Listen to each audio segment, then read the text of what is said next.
Hello everyone. तो मैंने last video में नोबेल पुरस्कार में नोबेल शांति पुरस्कार के बारे में बताया था कि उन्हें कैसे पुरस्कार मिला, उन्होंने अपने क्षेत्र में क्या कार्य किए। तो आज हम लोग नोबेल पुरस्कार के बारे में पूरी तरीके से इसके डिटेल को जानेंगे कि किस किस क्षेत्र में दिए जाते हैं, किन्हें दिया गया, और हम इसे ट्रिक के साथ याद भी करेंगे। तो वीडियो के एंड तक बने रहिएगा।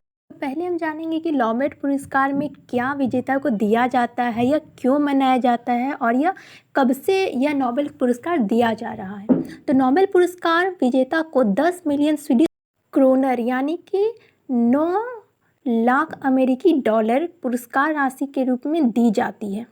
यह पुरस्कार अल्फ्रेड नोबेल की 1895 में छोड़ी गई वसीयत के अनुसार दिया जाता है। आपको ये पता होना चाहिए कि नोबेल पुरस्कार हमेशा 10 दिसंबर को दिया जाता है, क्योंकि अल्फ्रेड नोबेल का जो जन्म हुआ था वह 10 दिसंबर को हुआ था। इसलिए यह पुरस्कार हर साल 10 दिसंबर को इनके याद को सम्मानित करने के लिए दिया जाता है। नोबेल पुरस्कार एक ऐसा पुरस्कार है जो अपने संबंधित क्षेत्रों में दिए जाने वाले सबसे प्रतिष्ठित पुरस्कार है। पुरस्कार समारोह का आयोजन हर साल किया जाता है। पुरस्कार प्राप्त करने वाले विजेता को एक स्वर्ण पदक, एक डिप्लोमा और मौद्रिक राशि दी जाती है।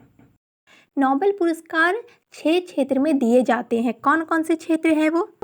जो है रसायन विज्ञान के क्षेत्र में, भौतिक विज्ञान के क्षेत्र में, चिकित्सा विज्ञान के क्षेत्र में, शांति के क्षेत्र में, साहित्य के क्षेत्र में और अर्थशास्त्र के क्षेत्र। पहले केवल 5 क्षेत्र में ही दिए जाते थे, जो थे भौतिक, रसायन, चिकित्सा, साहित्य और शांति।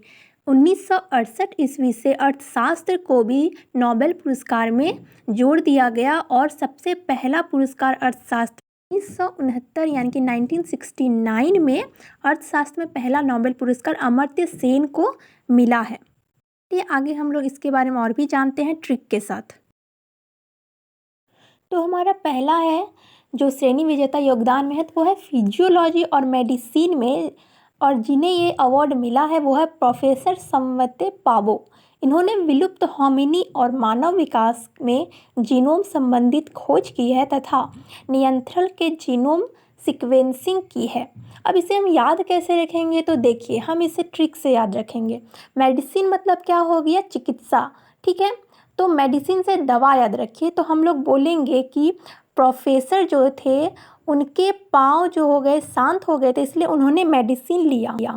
मतलब उनके पाँव जो है कार्य नहीं कर रहे थे, तो पाँव से पाबो हो गया, शांत से संवंते हो गया, संवंतो पाबो, और मेडिसिन से हो गया मेडिसिन के क्षेत्र में।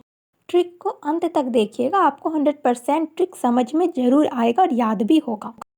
तो दूसरे नंबर पे है रसायन विज्ञान। केमिस्ट्री में कैरोलिन बटोर्जी, मॉर्टेन मेल्डल और बैरी शार्प्लेस क्लिक केमिस्ट्री और बायो ऑर्थोगोनल केमिस्ट्री के विकास में अहम योगदान दिया है, जो भविष्य में चिकित्सा क्षेत्र के लिए एक नया रास्ता खोलेगा।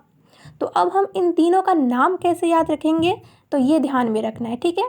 देखिए, रसायन मतलब क्या हो गया कि रसायन विज्ञान में हम लोग ज़्यादातर क्या करते हैं ना, मतलब आपस में दो चीज़ों को, केमिकल को हम लोग रिएक्शन कराते हैं, ठीक है।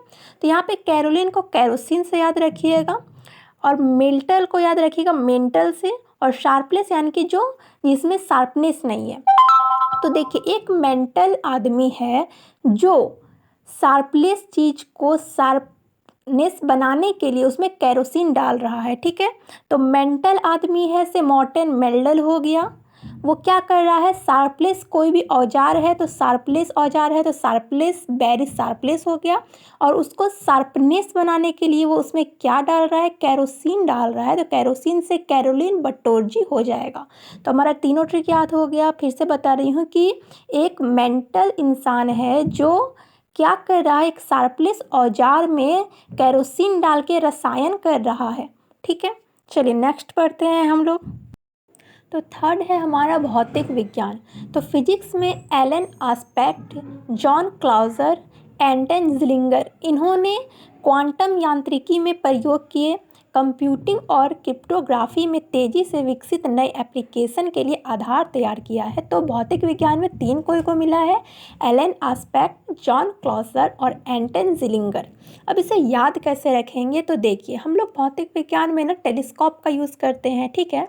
तो आपको याद रखना है कि एक बार जब टेलीस्कोप से किसी ने ऊपर की ओर देखा, अंतरिक्ष की ओर देखा, तो वहाँ पे क्या देखा कि एक एलियन क्लास में क्या पढ़ा रहा है, न्यूटन का लॉ पढ़ा रहा है, ठीक है। तो एलियन से एलन याद रहेगा, क्लास से जॉन क्लासर याद रहेगा और न्यूटन से एंटन याद रहेगा। फिर से बता रहे हैं कि एक बार एक भौतिक शास्त्र टेलीस्कोप से जब अंतरिक्ष की ओर देखा तो उसने क्या देखा कि एक एलियन क्लास में न्यूटन का लॉ पढ़ा रहा है, ठीक है। एलियन से एलन एस्पेक्ट, क्लास से क्लॉसर और न्यूटन से एंटन। तो हमारा फिजिक्स का यहाँ से आसानी से याद हो गया। अब हम लोग नेक्स्ट पढ़ते हैं। तो फोर्थ है हमारा साहित्य यानी लिटरेचर। तो इनमें मिला है नोबेल पुरस्कार जो विजेता है वो है एनी एर्नोस। इन्हें साहस और नैदानिक तीव्रता के लिए, जिसके साथ वह व्यक्तिगत स्मृति की जड़ों, व्यवस्थाओं और सामूहिक प्रतिबंधों को उजागर करती है। तो इन्हें कैसे याद रखेंगे, तो देखिए तो यहाँ पे ना साहित्य यानी कि लिखन कला होता है ना, साहित्य में हम लोग लिखते हैं। तो एनी के पास इतना साहस था कि इसे कोई भी टॉपिक दे दीजिए, एनी टॉपिक दे दीजिए, वो इसमें लिखने के लिए बिल्कुल साहस रखती थी और वो जानती थी कि मैं इसे लिख लूँगी, उसके पास कॉन्फिडेंट था। तो एनी टॉपिक पे से एनी एर्नोस याद रहेगा और लिखने की क्षमता थी, तो लिखने से लेखन और लेखन से साहित्य याद रहेगा, ठीक है। तो एनी के पास कोई भी टॉपिक रहे, एनी टॉपिक रहे, वो उसमें लिखने की क्षमता रखती थी। तो साहित्य से लेखन, लेखन से लिखना, एनी टॉपिक पे साहस रखती थी लिखने का, तो एनी एर्नोस। फिफ्थ है शांति। नोबेल पीस प्राइज़ का मैंने एक फुल वीडियो बनाया है जो मैंने कल के वीडियो में अपलोड किया था। तो जिन्होंने नहीं देखा वो वहाँ से जाकर डिटेल में इनके बारे में जान सकते हैं कि ये इन्होंने कैसे अपना समर्थन दिया था, कैसे ये मतलब कि सहयोग किए थे और कैसे ये शांति पुरस्कार के लिए इन्हें चयनित भी किया गया था, ठीक है। तो इसे याद कैसे रखेंगे, तो इनका रीज़न पता होगा कि रूसी मानवाधिकार संगठन मेमोरियल जो कि रूस में है, मानवाधिकार संगठन सेंटर फॉर सिविल लिबर्टी जो यूक्रेन में है, ठीक है। एलिस को यह पुरस्कार देश को समर्पित अपना जीवन लोकतंत्र की स्थापना व शांति विकास को बढ़ावा देने को मिला है। रूस कम्युनिस्ट शासन के दौरान उत्पीड़न का शिकार हुए लोगों को समर्थन देना, यूक्रेन युद्धग्रस्त देश यूक्रेन में मानवाधिकारों की रक्षा करने के लिए भी इन्हें यह शांति पुरस्कार दिया गया है। तो इसे याद कैसे रखेंगे, तो देखिए 42 से ना बिल्ली याद रखिए, 42 से क्या याद रखना है, बिल्ली याद रखना। और बिल्ली से याद रखिएगा कि जब भी आपके बिल्ली, तो नॉर्मली हम लोग सबको जानते होंगे ना, सबके घरों में बिल्ली आती रहती है, चाहे आप उसे पालें चाहे वो अपने आप आए, बिल्ली सबके घर में आती जाती रहती है, सबने बिल्ली देखा होगा। तो बिल्ली जब आएगी ना तो वो हल्ला करके या फिर म्याऊं म्याऊं करके कभी नहीं आएगी, वो शांति से आएगी और वो देखेगी चारों तरफ कि कोई है तो नहीं। तो बिल्ली कैसे आएगी, बिल्ली शांति से आएगी, और जब कोई नहीं रहेगा तब वो दूध पीने लगेगी या फिर जो भी वहाँ पे सामान होगा उसे देखने लगेगी।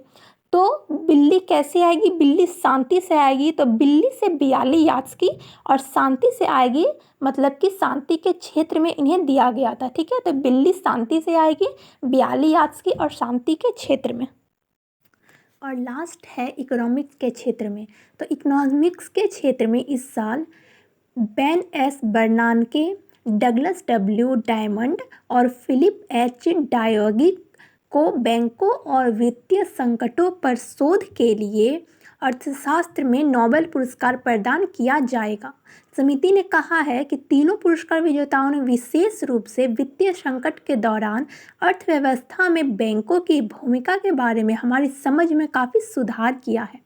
उनके शोध में एक अहम खोज यह है कि बैंक के पतन से बचना क्यों महत्वपूर्ण है।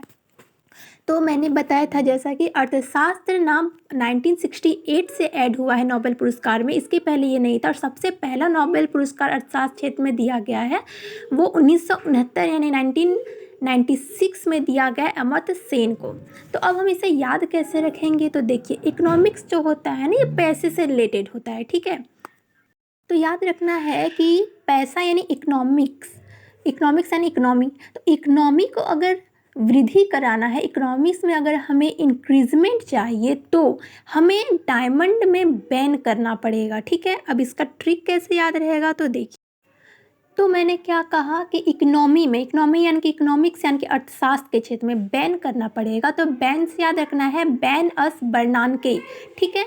और मैंने डायमंड कहा, तो डाई से डायमंड भी याद रखिए और डायमंड से डाई यानी कि डाई वगिब भी याद रखिए, तो दोनों में ही डाई था तो डायमंड याद रहेगा, तो डाई से डाई वगिब भी याद रहेगा। तो इकोनॉमी बचाने के लिए क्या करना है, डायमंड में बैन करना है, बैन एस बर्नानके डायमंड, और डायमंड से डाई वगिब भी याद रखना है। तो इस तरह हमारा टोटल 6 ट्रिक कंप्लीट होता है। आप लोग जरूर बताइएगा कि ट्रिक कैसा लगा और हेल्पफुल वीडियो था कि नहीं था, और कमेंट सेक्शन में ज़रूर बताइएगा। वीडियो अच्छा लगे तो वीडियो को लाइक कीजिए, शेयर कीजिए, and thank you for watching.